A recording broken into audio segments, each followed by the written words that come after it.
The yuzu is an exclusive product. It's 5 to 10 times the price of a regular lemon. But the money that it costs is well worth it.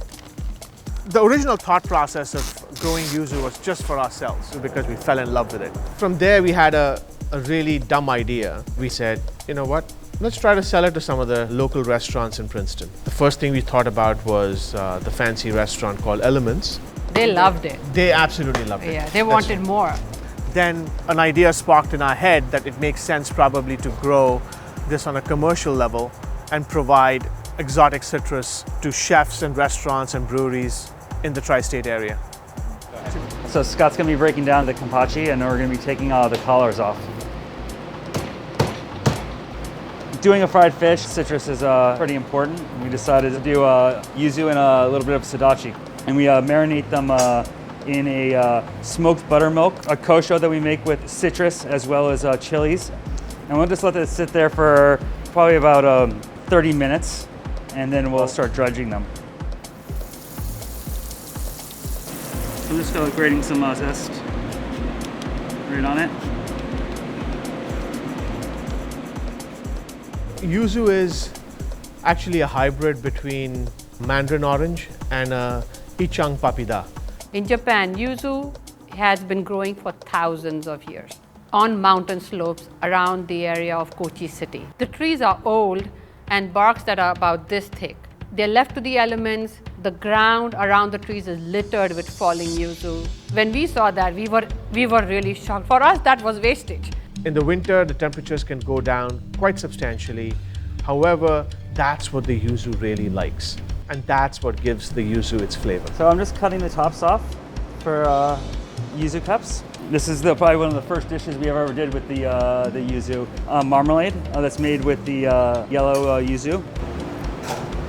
The custard in. And then we take a meringue that's made with yuzu juice. And we'll just put a little bit of fresh juice right on top.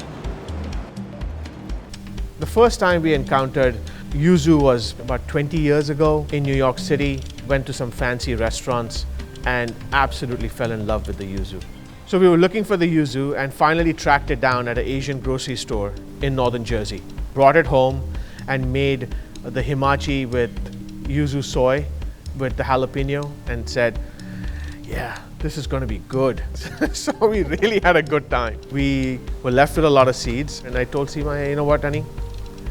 What do you lose? Literally in 4 weeks, we had these little saplings of yuzu and said to ourselves, see, Seema, I told you. We'll have yuzu trees in no time. Exactly. We'll have it in 4 weeks. We kept bringing these plants in the winter, taking it out in the summer. And this nonsense went on for 12 years. We were always hopeful, right? Every year we would like, oh, is it going to be this year now? Now they'll flower. I think now they'll flower. The lack of knowledge actually kept us going. That was the key. Yeah. We had decided year 12 was the last year. So I think the trees heard us and they put out flowers to save their own lives, possibly. And then the fruit set, we had fruit. And that was so exciting. We had our own yuzu. I think we bought himachi that year every day. Yeah. Just so we could use the yuzu. Yeah. Spent so much money on that. Himachi. On that himachi, I tell you. It was crazy. We'll actually move to the trees at the back. Which are the original ones. Which are literally the original trees. And be careful of the thorns. There are plenty of them. You don't want to get yourself scratched. Well, you can get scratched. Don't let it scratch your camera. So the best way to describe it is like literally these are our firstborn, you know, so they're extra special to us. 15 years ago we had about 9 trees and now we are left with 2 trees originally from seed. We realized very quickly that if we had to bring any scale to our operation, we couldn't be growing things from seed. So we had to learn how to graft. So most citrus trees you will see will have a bump at the bottom. And if it has a bump, that means it is definitely grafted from budwood. A, it provides the cold hardiness that we really need. And B, it feels like you can actually get some of the flavors of the trifoliate orange. So this is our conventional yuzu. What I'm trying to do is find a branch that has a lot of buds on it. All we are going to do is get these leaves off. So this is the bud that will actually be transplanted from the yuzu onto a host plant, which is the trifoliate orange. So this is a trifoliate orange, which is 3 years old. My daughter, who is the expert, is actually going to do some grafting for us. I'm going to be using the tea budding method to graft on this tree. So here, I'm going to make an upside down tea cut. And I'm using the back side of this knife just to open the graft at the cambium layer. So this is the bud that my dad brought in from the yuzu tree outside. I'm going to take this bud right here and I'm going to cut up right at the cambium layer. And I'm just going to insert it so that it's sticking to the tree where I made the cut. So now I'm going to take a piece of budding tapes and I'm going to tie it really tight around the graft so it retains the moisture that was from the air. You know, I started doing this on my own, but she developed such a fascination for this and she's so good that I just told her, honey, go ahead, you just do it from now on. We do it 3 to 4 times per tree just to maximize the chances of the tree actually taking and becoming a yuzu tree. Survival of the fittest. That's how it works in citrus. So this is a yuzu that was grafted about 8 weeks ago. This is where the graft's coming out from. The original tree that we grafted on is trying to come back. So normally what we do is we just take a pair of scissors and we just cut that off just so that the tree's main focus is on growing the graft and not on growing itself, essentially. This is the next phase of grafting. At this stage, you can pretty much comfortably say that yes, the graft has taken. So the extra growth that Simran was talking about, which is from the tree itself, can be removed and then this graft can be cut off and now the entire tree is going to grow from here. So this tree will go out for the spring, summer and fall, come back in for the winter, and hopefully in 3 years we'll have beautiful yuzu on it. Because of the extreme weathers that we have in the Northeast, we are guaranteed to lose at least 20 to 30% of these trees. That's the reason why we have so many, because they're just not going to make it. Hopefully it moves from this to those right over there. This is a prime example of how a regular yuzu tree looks at this time of year. Most of the fruit is turning yellow. It's ready for harvest. Today we need to bring 30 pounds to James at the referent. I think these are good for James. Okay. He likes them this blue. Yeah, he likes it. He likes it this color. So this is going to the referent. All right, James, here's your 30 pounds, green and yellow, both together. Beautiful. Just the way you like it. It takes working with it on the early harvest, also on the late harvest, to know like what's going to work best with our beer. I remember your first call when you said, do you grow citrus? I said, yeah, we do. In New Jersey? Yeah. Exactly. Now we get to zesting. Yeah? Yeah. Okay. So whenever we're getting fruit, it's pretty much, we try to work with it as quickly as possible. This is much more expensive per pound than any other fruit that we work with, but it's also that much more potent, so you don't need as much. So now we're just gonna, I think, siphon out into it. All right, I think it's ready. I'll add some CO2. So this is, yeah, just our main spontaneous base beer. Yeah, the youngest it gets used for.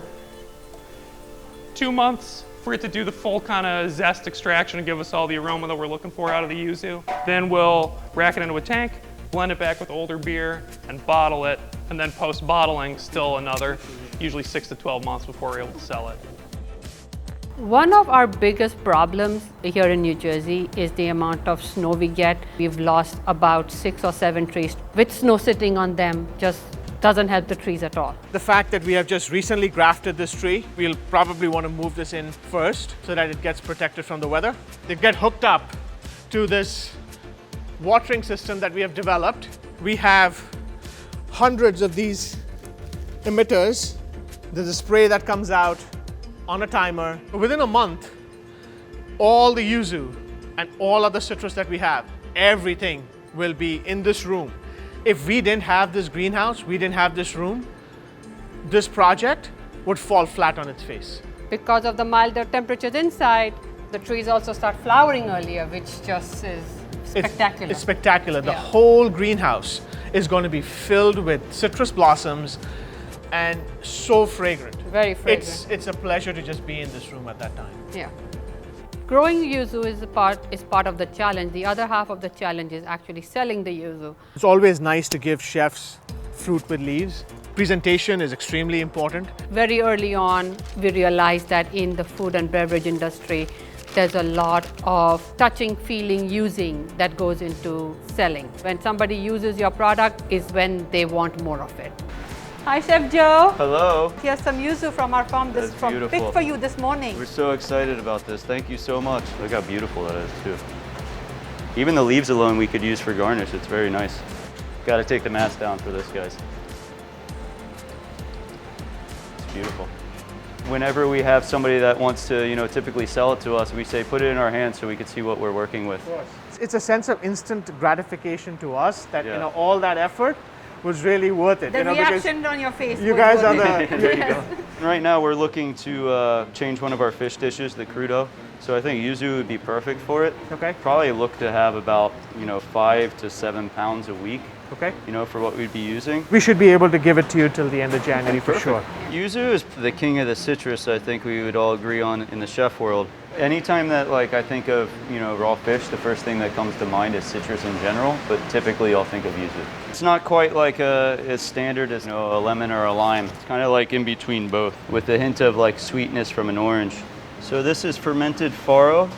I think it's going to pair very well with the yuzu, and we're going to use both the zest and the juice. And I think yuzu is also a very typical ingredient nowadays. It's not hard to find, but it is hard to find something that's coming in your backyard. So that's a win-win on flavor and also on the environmental impact.